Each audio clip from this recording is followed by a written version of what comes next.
Welcome back to Glen Helen Raceway. Art Ekman and David Bailey. Jeremy McGrath has started a new streak. After his 13 consecutive Supercross victories, he has won them all as far as the motos here in the outdoors. 4 for 4 so far. It could go more than 13, I have a feeling. But Greg Albertine really is the next fastest guy out there on the racetrack. He DNF'd the first moto, Hangtown. But in the second moto, he came from about 15th place, caught up to Jeremy, took a little time out of his lead.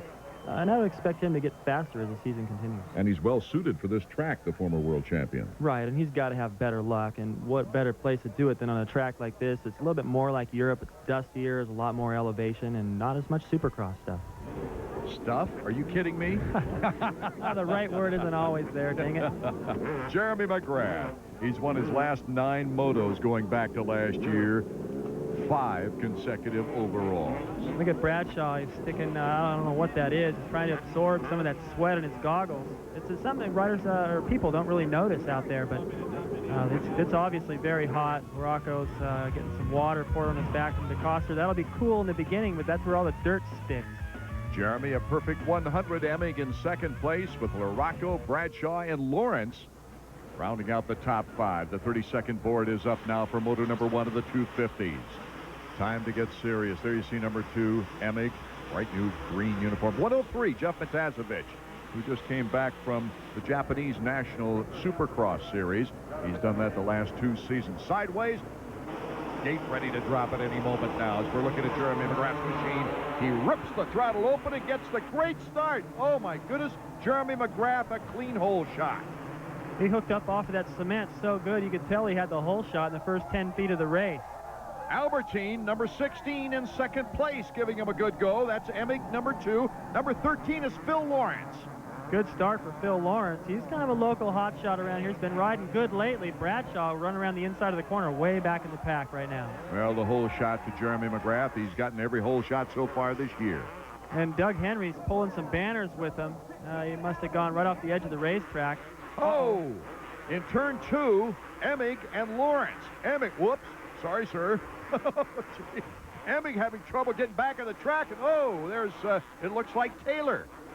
No, Emig just a pinball out there, getting taken out by the flagger, all kinds of riders trying to get going in a hurry. That takes a lot of energy out of you, and by the time he gets through with the first lap, he's already going to be breathing hard. Meanwhile, out in the Dust Bowl, as we barely see McGrath come through, it's Greg Albertine right behind him, the former 3-time world champion on Team Suzuki, now number 16, trying to give a challenge to Mr. number 1. McGrath so aggressive up that hill, charging so hard you could hear the throttle is winding out.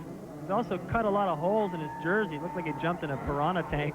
He's got little like inch holes cut all in the jersey. Albertine right now, though, he's right there. Different lines, but he's on Jeremy's tail. Boy, it looked like he was headed over the hill that time. As he takes the berm, and one of our aggressive fans getting in the camera's way, Albertine trying to hug on to Jeremy McGrath here with the early going of moto number 1 in our first 250 exposure of the day. Jeremy's lines are, I like the way he goes down that hill. He utilizes the berm, stays out of all those holes. Albertine riding right through all the holes, but he's still right on Jeremy's tail, so it doesn't matter. He's muscling through them. Well, it's obvious that not only is Jeremy now winning outdoors after winning his first national outdoor title last year, but it is fun for him. Well, it's fun because he's in shape now. And it was no fun for him to try to miss all the holes and get passed by LaRocco and Kudrowski all those races in the past couple of years. But now he's got the confidence to ride right through the rough stuff, and it's taken him a lap or two, right, looks like right now, to find his rhythm. He looks real aggressive, but he's made a few mistakes, and that's allowed Albertine to stay right there. Albertine with good confidence in the outdoors, similar to his European experiences we mentioned earlier. Well, in the indoors, I just don't think he has the finesse yet, and he's taken too many chances indoors. Mike LaRocco, they say it's ignition problems. He's talking it over with his dad, his mechanic. And LaRocco going back on the course. Yeah, that's no good. The first lap, I mean, he's already going to be probably, there's 40 guys in the race. I would be inclined to think that he's going to be 40th right now. And this first moto, he's going to lose a lot of points, even if he can get back going. See the lead now that McGrath and Albertine enjoy. Only a couple laps into the book, lap and a half rather, and can't even see third place. So. And to Albertine's credit, only a 2-second lead for Jeremy McGrath. So it's McGrath and Albertine, your top two runners with Swink, and Kelly Andrus, number 611 from Clements, California, in fourth.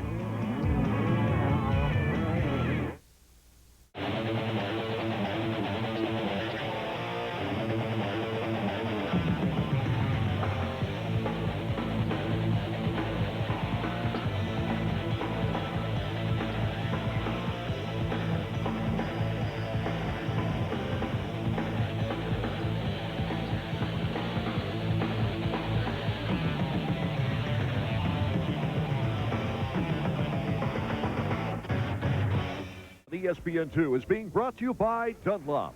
Simply the best for your bike. We are back. Art Ekman, David Bailey, Marty Reed down in the mechanics area right now. Moto number 1 of the 250s. Jeremy McGrath out in front, but Greg Albertine is still sticking with the defending champion. Well, this reminds me of the first moto of the season at Gainesville, where Albertine was right there with Jeremy until he just little by little started slipping back, eventually went down. Right here, he looks pretty good. This isn't the kind of track that I would expect Jeremy to really shine on. I would expect, actually, Albertine would be a lot more comfortable on this fast track. Doesn't really have much Supercross stuff. Just hold the throttle wide open, slide, hit the bumps, and do the best you can. That's in the favor of Albertine. Getting further removed from Supercross, Albertine says it's a lot easier with these kind of successes against your top riders to motivate yourself during the week. True, and that jump they just came over, the stuff that is sort of like a Supercross, you can see how much better Jeremy is. He clears that whole hill before they start up into this climb, and Albertine kind of lands on the top, scrubs off a little speed. There was some question coming into this first moto about McGrath's knee. Oh, and McGrath spins down. Albertine is in first place. What a development. Listen to the crowd, too. They love it.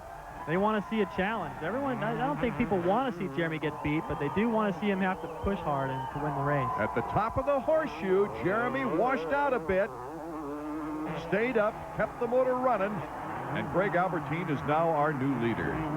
Look at the crowd cheering Jeremy on. They want to see a battle. They're going to get it.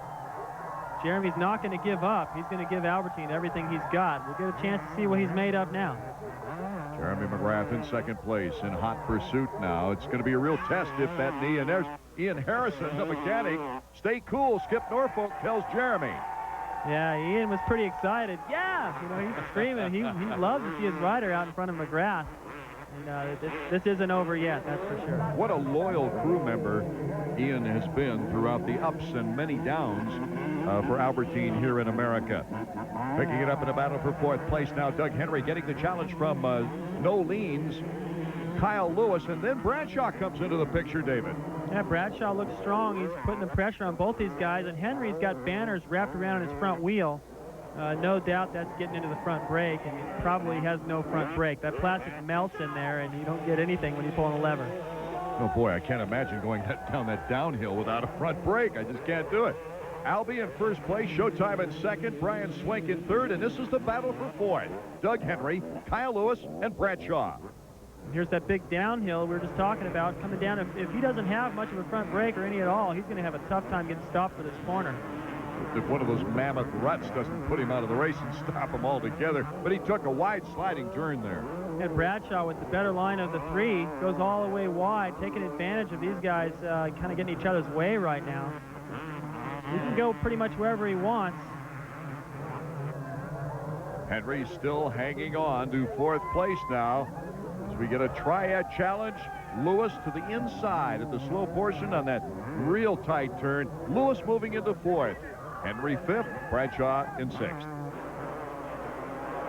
They're coming around to get into that whoop-de-doo section. I'd be surprised if Bradshaw can't get around Henry here pretty quick. Henry doesn't appear to be riding as good as I've seen him ride, but he's holding off Bradshaw right now. Lewis, I'm impressed. He's riding pretty good right now. Got around him. He's got a little breathing room now. Former Mickey Thompson winner, tough in the outdoors. He's a tough individual anyway. Henry kind of reaching a plateau. Hasn't reached his expectations, but to many, it's a miracle he's on a bike right now. Well, he is doing pretty good, but I don't think his results really show how well he's done so far this season. And his comeback, he's been up front a lot like he is here. He's hole shot quite a few of the indoor races, and it's just been stupid little things that have happened to him, getting in pile-ups and other riders knocking him down. He's made a few mistakes on his own to drop him way back in the pack, and not reflect his speed, finishing in 17th, let's say, when he could have been maybe 4th or 5th. I've always heard a racing theory that if you're out 6 to 8 weeks, it takes at least that to get back. Well, he won't be back then until the Bud's Creek round. So that's my point. Yeah, and I think if I were him and got back to Bud's Creek, that big hill would be bothering me. I wouldn't even get any air over that. Look at Bradshaw, real aggressive up that hill, swapping around a little bit. Doesn't bother him though. He makes the pass. And so Greg Albertine holds on to the lead with Jeremy McGrath right on his tail. Brian Swink in 3rd. Lewis and Bradshaw moving into 5th. We'll be back in a moment. We are back at Glen Helen Raceway near San Bernardino, California. Art Ekman, David Bailey, Marty Reed.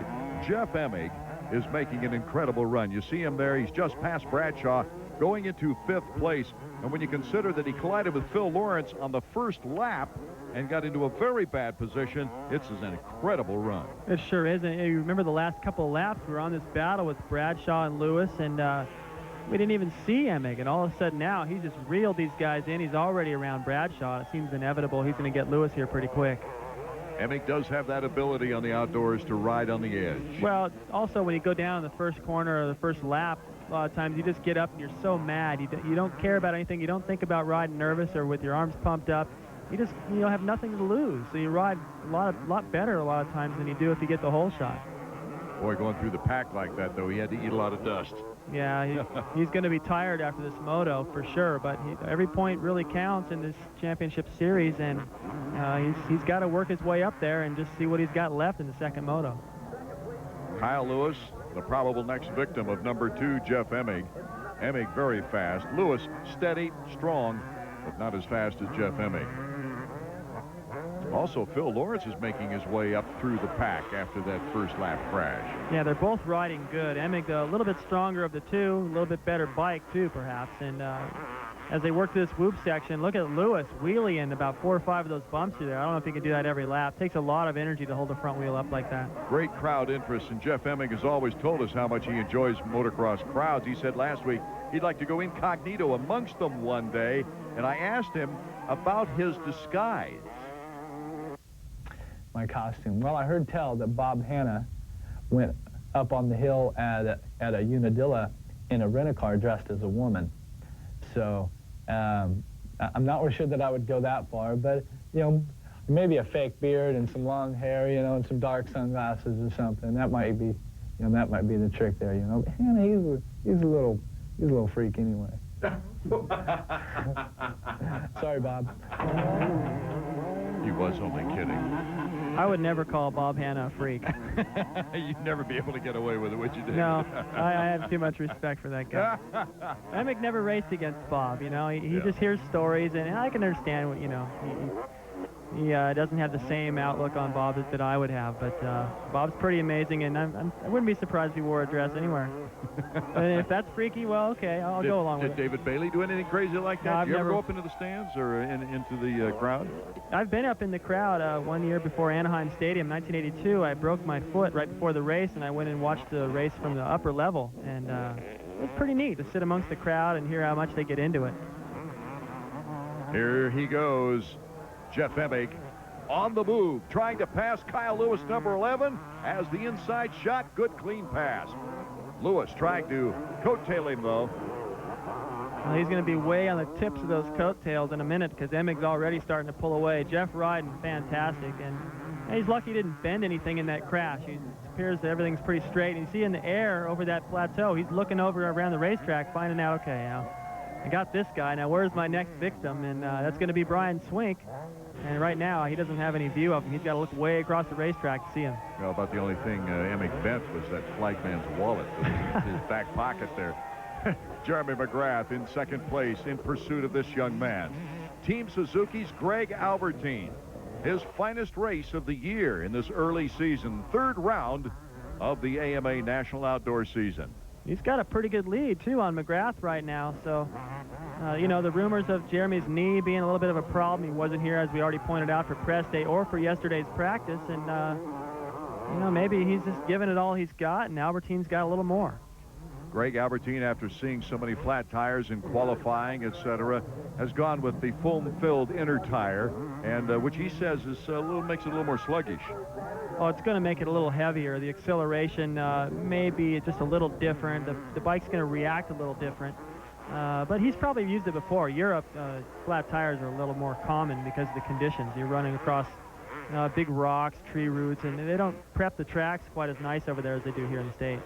Albertine, a sizable lead on Jeremy McGrath as he passes the lapper. Starting to get a little sloppy. He came over that jump, went way on the edge of the track, and he looks... In the action from Glen Helen, it's Moto number 1 of the big 250s. Out in front, Greg Albertine, followed by Jeremy McGrath.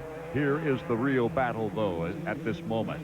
Wow, look at Emig. He flew down there. He didn't even let off. He held it wide open through the bottom, bottomed out. But look at the time he made up on Swink. Brian Swink, of Honda of Troy, number 23, has run an excellent race. He was so alone in third place, we really haven't mentioned him throughout the entire race. Yeah, sorry, Brian. You know what happens, though, a lot of times you get out there kind of by yourself. You're not able to see the guys in front of you. Here goes Emig. Yeah, he's going to see him now. Yeah, he will. He'll see the back of him probably quite a bit. But you get out there stuck, and you really aren't able to stay in touch with anybody in front of you, and all of a sudden somebody starts catching you, and you have to try to change your pace, and it's really tough to do. Emig right now is just a lot quicker. Well, he's a favorite here, too. You saw the fans reaching over as he went by. But Swank, in all, to give him full credit, he's had the flu all week long. And to fade here toward the race's end might be expected. Well, we'll give him the benefit of the doubt there. It's tough to race out here when you're healthy. And to have a sickness like that all week, in one way you could look at it and think that he might be fresh. But I've been sick before, and it's no fun to try to ride like that. Brian Emig in pretty good position, though. And going down is Greg Albertine. Unbelievable. He had a sizable lead on Jeremy McGrath, and he gave Jeremy McGrath on a silver platter the lead here in Moto number 1. I don't believe it. It's almost time to get the training wheels out for Greg Albertine. I talked to him before this race, in fact, and he's so determined, and is so willing to learn and to try anything, and he's not going to give up until he's able to win. He's so determined, but maybe in some cases a little bit too determined, and it's hard to tell why he went down there. It just seemed kind of like a little bit of a brain fade, and the front end just washed out. Yes, the washout puts him in second place. He got up quickly, though, and the two were so far out in front of Brian Swank and Jeff Emig that he still has a good shot at holding on to second place. The race nearing its end. Well, he's going to be kicking himself after this moto. I mean, he's still ridden fantastic. To fall and get second is still a great performance, but boy, he sure had it all. Seemed like he had it in the bag and let it all slip away once again. Was looking for his first win, really. He had a second place in the second moto at Hangtown near Sacramento in the last round. Well, it is a gift for Jeremy. I mean, Jeremy probably can't believe it either, and Jeremy was starting to catch up to him a little bit, applying that pressure. Albertine probably saw that on the board, realized maybe I had to step it up just a little, and that might have been the difference. Right now he's lapping Phil Lawrence, who went down the first lap. So that gives you an idea how far up into the field he's starting to lap. Hard-fought victory, though, for Jeremy McGrath, even though he was handed the lead this time. Well, he may have applied the pressure to inherit that lead, as I just pointed out. You know, sometimes you could look at that as being lucky, or you could look at it as creating your own luck by letting Albertine know that, hey, if you may be getting tired, but if you slack off, I'm going to be right there in the last lap. No one wants that to happen, and Albertine probably tried to pick it up a little bit and went down. Final lap as the more than 15,000 fans cheering on Jeremy McGrath. Jeremy McGrath likes to look at this track as his home track as far as the outdoors. Well, it's a lot of guys' home track, really, but Jeremy does live close by. He's ridden out here quite a bit, and Bradshaw actually rode out here quite a bit before he made his comeback last year. Out here riding with the Yamaha guys. I remember talking to Ali Seymour, who was out there with Damon, said he looked great, and so that, you know, there's a lot of guys that have ridden on this track, but today it's completely different than it's been in the past. So Jeremy McGrath, well on his way to keeping his record perfect. After moto wins in the first and second rounds, he starts off round number 3 with a sizable lead. Big enough to wave to the fans. Yeah, saluting the fans. And he can, he's got the luxury now because Albertine really slacked off once he went down, understandably, and now Jeremy can ride this last lap having a good time, and emotionally he's got to be feeling great. Wondering if he was going to be able to pull it off, and all of a sudden having it handed to him, and he can ride relaxed, save some energy on this last lap. Boy, that camera shot at the top of the hill darn near puts you right down the barrel of that rider. He's coming right at you. Great shot. Now, Jeremy's got a different line, too, than most of the other guys, where he rides right out into the camera view. Right there, he's going wide again, just so he can get a good run at this plateau, throw it sideways, and give those fans what they came to see. Jeremy with still one more Supercross on the schedule at Denver, and is going to try for his 14th Supercross win in 15 events. But here in the outdoors, he's keeping his perfect string alive of moto victories so far. Jeremy McGrath, just an incredible, incredible story. And even the fans that know nothing about motorcycle racing now know the name of Jeremy McGrath for his domination of the sport. 13 in a row in the indoors, 5 in a row so far outdoors. It looks like that could be as many as 13, if maybe more, by the end of the season. And of course, he won the last 5 straight motos last year in this series. So if you want to go back to last year, it's even more impressive. The checkered flag, moto number 1, the winner, Jeremy McGrath. And we'll be back in a moment. AMA Motocross on ESPN2 is being brought to you by Splitfire. Enter the performance zone. Splitfire Performance V Spark Plug. A hot and dusty day in San Bernardino as the crowd now moving around a bit after Moto 1 of the 250s. Both the top riders going down, McGrath and Albertine. McGrath taking advantage of Albies last fall. As we see the top 10, let's go to Marty. Okay, I'll tell you what. You look like you have been through a war out there. Yeah, the track was really rough, and, you know, I was right in front of Albie, and I fell up there on the hill, and he went by. I just tried to ride real smooth behind him and not let him get too far away, and then, you know, I was just riding my own race, and I caught up to him, and he ended up falling down, so I guess change of the guard there. Were you resigned to second place there? Well, I was sitting in second, cruising, trying to pace myself because I knew my knee was a little bit injured, and, you know, actually it felt a lot better that time than in practice because I think it's a little bit more hot, it's a little more loose, and, you know, I'm looking forward to second moto. I wasn't tired. Well, we'll find out if that knee stiffens up before Moto 2. Good luck. I wasn't tired. Bad news for the other riders. Jeff Emig, though, riding with abandonment to third place. And Marty Reed is now with Jeff. After going down in the first lap to come back from like 24th to 3rd, great run. Yeah, I just got a little bit outside of a berm there on that first lap and, you know, laid it down, and it was super dusty. I mean, I couldn't see nothing for about 5 laps. It was really dusty, you know, and it was kind of putting behind the guys, and that's why I didn't make it up to the front as fast as what I would have liked to. Got to give you a boost heading into the second moto now, knowing that you can cover that distance.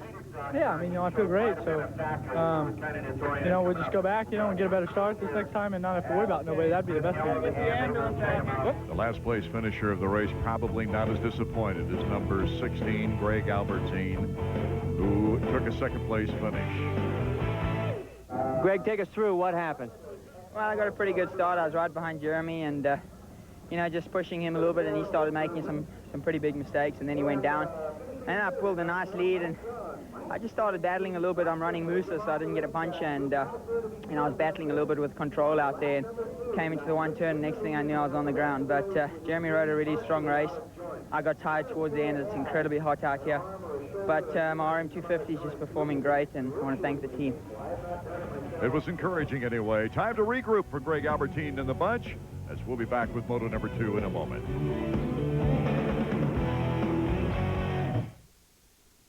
Can your radio do this? Only one radio can give you stereo sound this big, yet is small enough to fit almost anywhere. The extraordinary new Wave radio from Bose. Press the remote control and hear sound from a radio like you've never heard before. Big, rich sound that fills the room. You hear music the way it was meant to be heard. Clear, full, incredibly lifelike. You've got to hear the Wave radio to believe it. And now you can, in your own home. Satisfaction guaranteed. Call us toll-free to learn how, and we'll deliver the Wave radio to your door. Experience big stereo sound from a radio. Call today for more information. It will make a difference in the way you listen to music. A big difference. Now he's a clinical psychologist, green boy. An X-Game competitor of the highest order. Balance, split, second, timing, and multiple body piercings. Oh, Sultan, of the street, Mr. Arlo. Eisenberg, the skater not known for his triple lutses, but for his soul drive. Mr. Don Cornelius, we ain't talking no new dance. The X Games, coming soon. It's our Honda riding tip with champion mechanic Skip Norfolk. During the outdoors, Jeremy will come in and sometimes say, you know, I just can't pull the hill in third gear. Well, your bike's in between gears. So what you have to determine is if you can make second gear longer or if you can make second gear shorter so it'll allow you to pull third gear. The way you can do that is by changing the rear sprocket. If you go up one tooth on the rear sprocket, in a sense, you'll make second and third gear closer together. If you go down one tooth on your rear sprocket, you'll, in a sense, make second and third gear a little bit longer.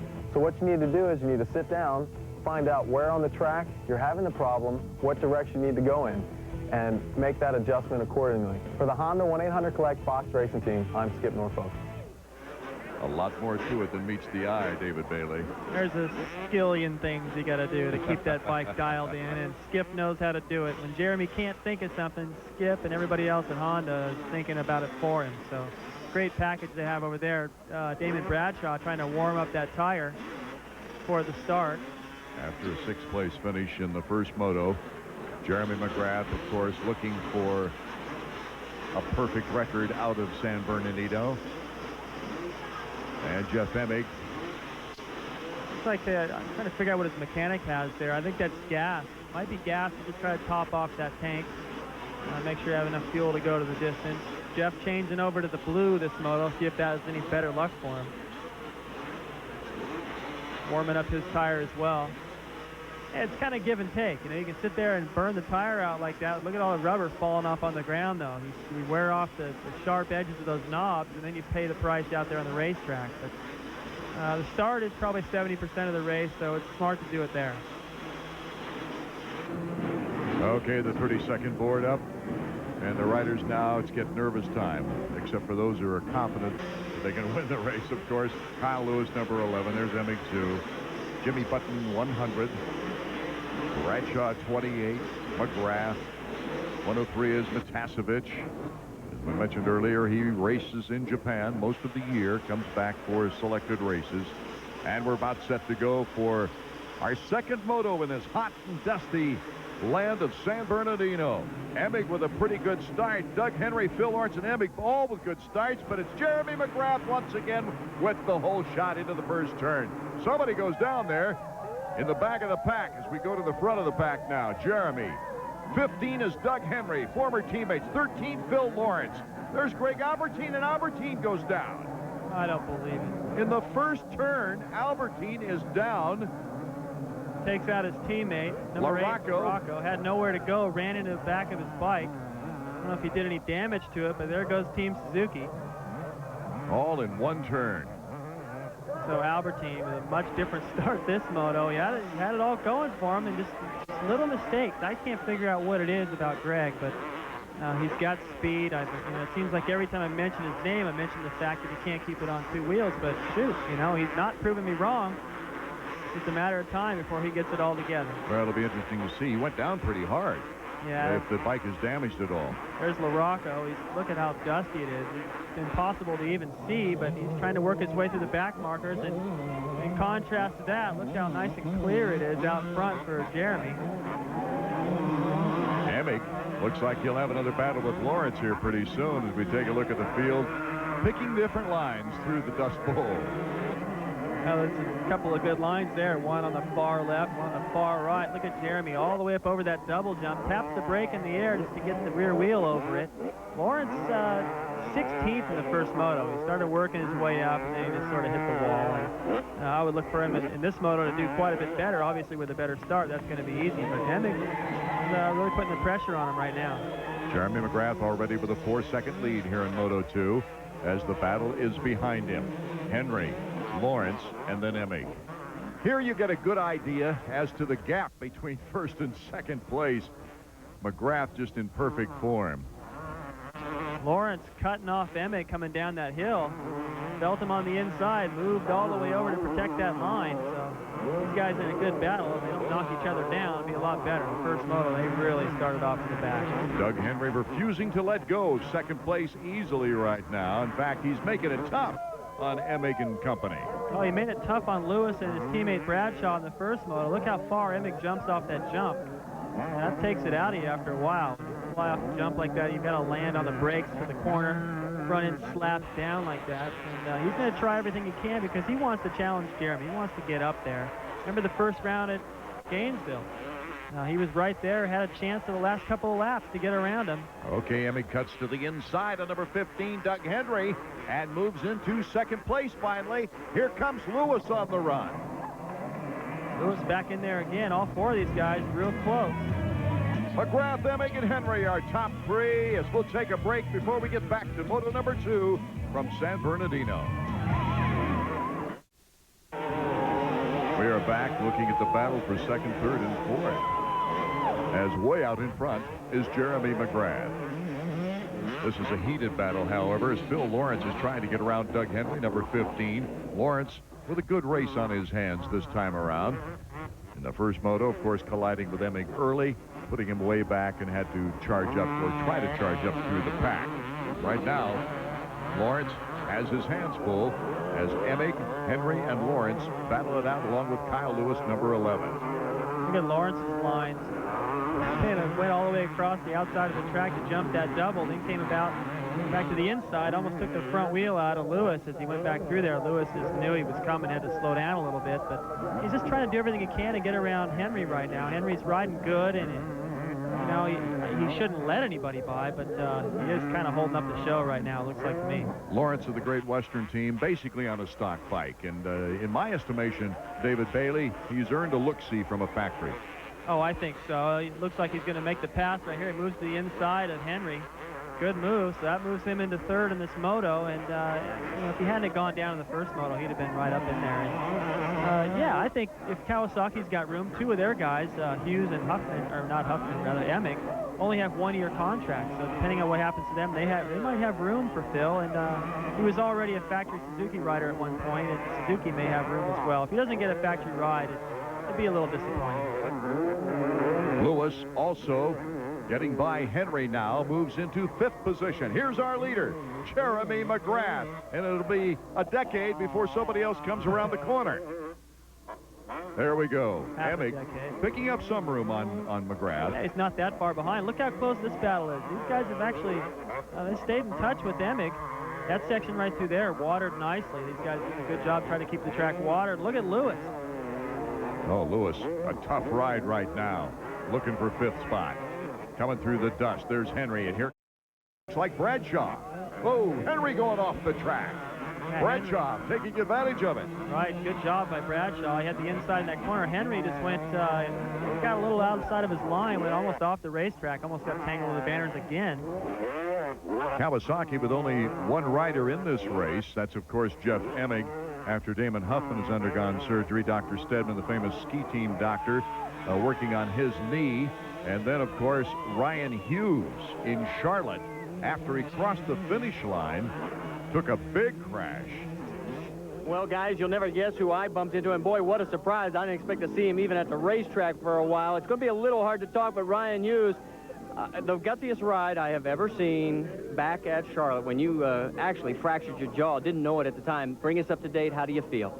Actually, I feel good. It feels like I could ride right now, but just trying to take it easy and get things worked out, and hopefully I'll come back by Mount Morris. And next week I'm going to go out and ride and just see how it feels, and just go from there. I'm just kind of going by how it feels, and just try not to hurt myself anymore. Tip your chin up a little bit, because this is where he took it right on the handlebar. It broke this jaw over here. You keep this up, you're going to look like one of these hockey players. Yeah, I feel like one already. I think I can be the bad guy in some movies now, Scarface. So. Well, I'll tell you what, if you make it back by then, I'll be there to watch. I guarantee it. Yeah, I'm hoping. One of the real nice guys in racing, too. Can you imagine that, having your jaw wired shut? No. I mean, okay, try. Especially in my job. Yeah, try and yawn. You know? I mean, you can't, the simplest thing, you can't do it anymore. It's got to be so frustrating. Look at Lewis now, putting pressure on. And it worked. Yes. Into the inside of Lawrence, forced him wide. Kyle Lewis, and here comes Lawrence firing back, but not firing back with as much ammunition. Kyle Lewis doing a fine, fine job in third place now. Bradshaw right there in that battle. He seemed like maybe the quicker of the three. He's caught him from further back. I like Bradshaw's lines. Going outside, inside, maintaining a little bit more speed. Getting a face full of dirt, though, everywhere he goes from those few guys in front of him. Big roost off the back tire of Lawrence. Lewis with his finest moto finish, number 11 in the first moto, a fifth place finish, has a chance for a better one here in the second moto. This is where conditioning is really going to pay off. You get like the midway point towards the end of the second moto. These guys have ridden all day. They're tired. They're just beaten up. Their hands are sore. You're getting chafed from the sand, getting down in your pants and your boots, and you just want this thing to be over with. The guy that wants the most, the best condition is going to really pay off here. You don't get a lot of time between motos either. What did you try to do, David, to refresh yourself between motos? Well, you want to get back to the truck as soon as you can and get your gear off and get some new gear, and hopefully you've got that already laid out. My wife Gina used to take care of some of that, and so my mechanic. But you know, you only got about an hour, and it just seems like as soon as you sit in the chair and get something cold to drink, they call the first call of the staging area for the second moto, and you're like, oh man, already? But right now, Bradshaw has apparently done the right things between motos because he's on fire right now. Look at that. He is on fire. Coming down that big downhill jump, Damon Bradshaw is now passing Kyle Lewis in a good bar-to-bar battle. Well, he earned this. He went around Phil Lawrence on the outside, just smoking around the outside, did the same thing to Lewis before the downhill. So Bradshaw has moved into third, and we will be back to Glen Helen in a moment. It's time for our Suzuki flashback, and in this one we're going to go back 10 years to Mount Morris, 1986. Jeff Ward, number 1 with the hole shot. Number 5, Rick Johnson. Number 3, Johnny O'Mara, also right in there. Number 24, sneaking past the 2 Honda riders, Billy Lyle. Rick Johnson battling up to the front, had to get around number 19, Danny Storbeck. And for those of you who may not know, Storbeck was the one who collided with Johnson when Johnson broke his wrist. There I am, wandering around in third place, wishing I could be in this battle for the lead. Jeff Ward leading Johnson to the flag in the first moto. That was Rick's first loss of the 250 national season. And the second moto is a little different. Johnson with the hole shot. Cuts everybody off. Let it wire to wire. Jeff Ward hanging on to second place, trying all he could do to hang on to Rick Johnson and get around him, but he couldn't do it. Rick went on to win the second moto and the overall, keeping his string of overall victories alive en route to his 1986 250 National Championship. That same year, Rick also won the Supercross title. They finished second to him both times, but it was one of the better years for Rick Johnson. Phil Lawrence and Larry Ward as we get back to the action at Glen Helen, moto number 2 of the 250s. Jeremy McGrath way out in front as Ward cuts inside of Lawrence. Lawrence trying to battle back, taking the long route around, and Larry gasses it into 5th position. Well, Larry Ward, a good strong ride. Lawrence, who had run as high as 3rd, really starting to fade now. I think that first moto crash, having to try to battle through the pack, may have taken it out of him, and it does look like he's fading. Now look at LaRocco really coming on strong after crashing in that corner in the first lap. Right, LaRocco came out of it after the first lap in 12th position. By lap 5, he was in 8th, and now he's got a chance of finishing higher than that, 6th or maybe even 5th. Here's the pass by LaRocco into 6th. I think he's riding like Emig did in the first moto. You just go down in the first lap like that, and you're so mad. You just get up and ride without anything to lose, and a lot of times you ride better than you do when you get a good start. You don't ride as nervous. It looks like Albertine's given up the ghost. Greg, this looks like a real mess. What happened? As I came out of one of the turns of one of the slower riders that I was passing, kind of came over a little bit on me and pushed me a bit wide, and that was it. I went into the bannering or whatever, and that was it, and it's stuck in my wheel. Doesn't look like I can get it out. And then I had a really good start, and then Phil Lawrence screwed up in this one turn and caused me to go down. But that's racing. I ain't going to give up, man. I'm going to beat these guys. Now there you hear the determination of Greg. I told you, he's tough. He's not going to give up. But, geez, you know, I mean, it's just one thing after another for this guy. And really messed things up for his teammate. He talked about Lawrence messing him up. He really messed up LaRocco. But LaRocco's making the best of it right now. Well, I've never seen a prettier banner display. Yeah, it was nice and orange. Kind of goes with the orange Suzuki S on the side. Trying to hang in there is LaRocco as he's taking out Larry Ward. Here comes LaRocco. What a pass. Nice pass. He barely got in there. The back tire almost went over the berm. Larry Ward tried to just get on the gas just enough to not leave him any room, and LaRocco found some. And now he's around him. After clutch problems in the first moto, only 3 laps. In fact, he has done a terrific job here in Moto number 2 after hard luck at the beginning, as you mentioned, David. Well, the Suzuki team has just had a really tough time getting things under control. These guys having bad luck going down the first corner, the first lap. A couple of weird sort of DNFs, clutch basket problems last week. Roger said he'd never seen anything like it, but hopefully they'll get it all together. LaRocco's definitely got a chance this outdoor if he can put together good motos from here on out.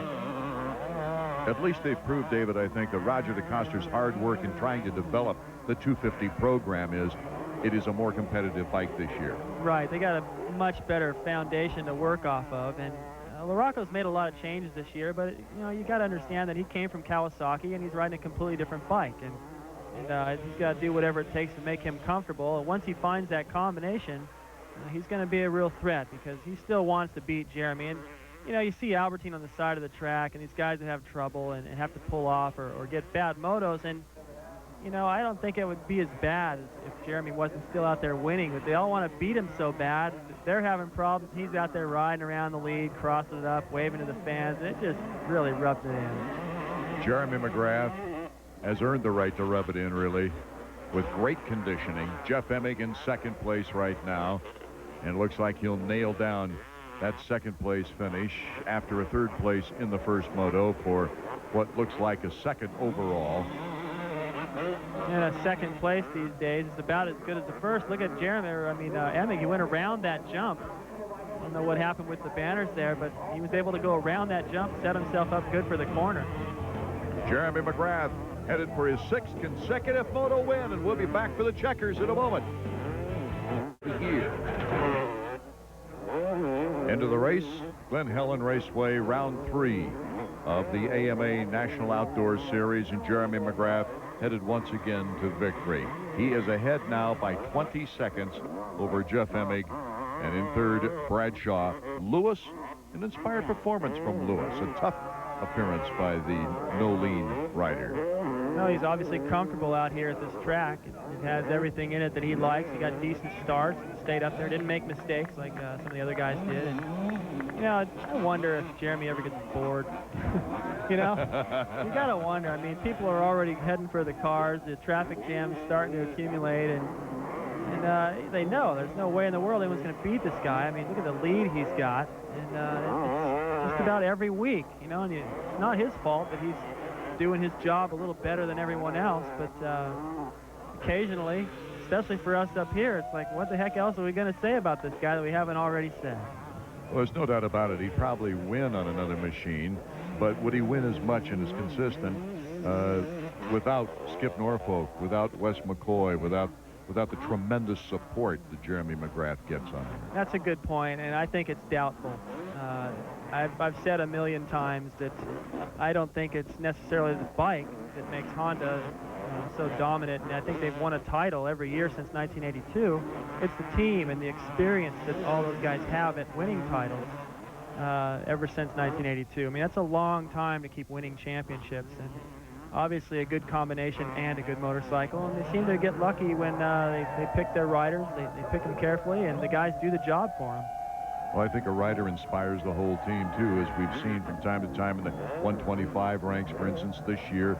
The fine performances of Wyndham and Dowd in their competitions have truly inspired Yamaha to excel each week and to go out and get a better performance. Right, and I just wonder who the heck is going to fill Jeremy's shoes. I mean, the guy is such a showman with his Superman jumps and his knack, and the way he wins every week being so dominant. Who the heck is going to follow in those shoes? I don't know. Like, somebody, I guess, probably will eventually. A checkered flag for the second time of the afternoon. Jeremy McGrath keeps his perfect record alive. He's 6 out of 6 in the 1996 season. Jeff Emig coming across in second place. And considering the battle that Emig had to fight through in both motos, he had to be exhausted at the end, but a good performance from Jeff.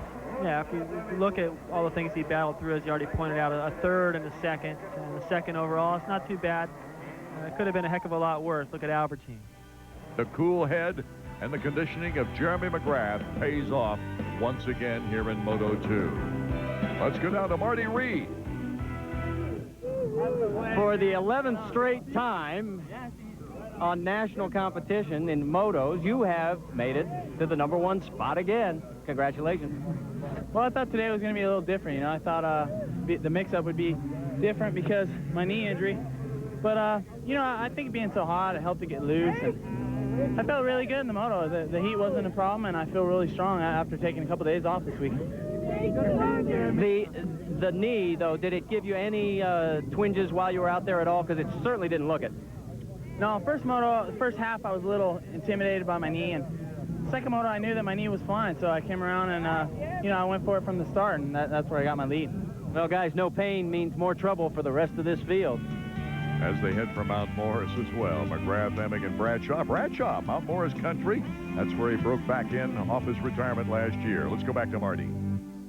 A very exhausted Jeff Emig. I'll tell you what, you gave it everything you had. Yeah, well, I just didn't have much energy, I guess, in that second moto after I have to put on such a charge in the first moto. I was good there for a little while, you know, when I was charging, and I just couldn't get it together. You know, I was just, you know, my forearms were just getting a little bit tired, and that's just about it. Well, second still nothing to slouch off about. I mean, especially what a great comeback after what did happen in the first moto. I mean, a third and a second, and points are points.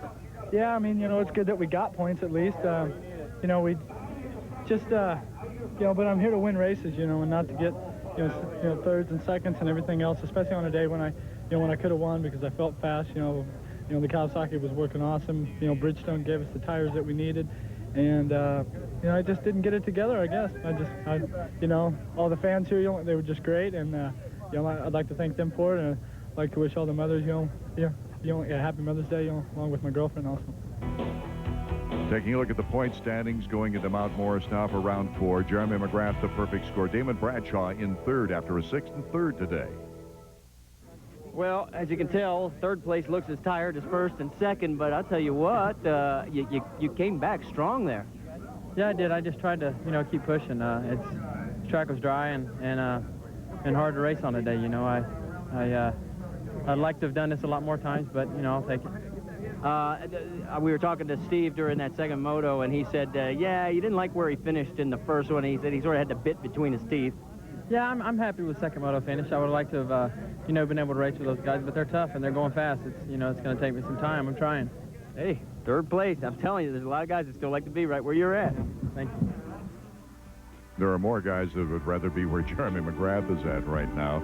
It's the same story, it seems like, that we started the year off. A string of victories in Supercross, now a string of victories.